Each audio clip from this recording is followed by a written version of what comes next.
பயந்து பணிந்து மிரண்டது போதும், இனி தெளிந்து துணிந்து மீண்டிட வேண்டும். அடுத்த அடியை நீ எடுத்து வைத்தால் 1000 கதவுகள் திறந்திடும் உனக்கு. அழுகை அதை நீ துடைத்தெறிந்தால் ஆடவர் திமிரும் அடங்கிடும். வலியது மட்டுமே பிழைத்திருக்கும், விதி என்று தேங்கிவிடாமல் வீரம் கொண்டு வெளிவா பெண்ணே.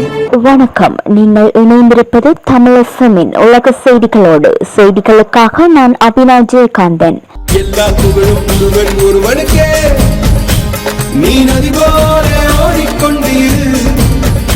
எந்த பேர் வைக்கும் வெற்றிகள் பேர் வைக்குமே, உன்னை உள்ளத்தில் பூர் வைக்குமே.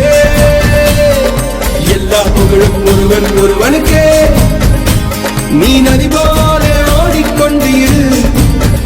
எந்த பேர் வைக்கும் வெற்றிகள்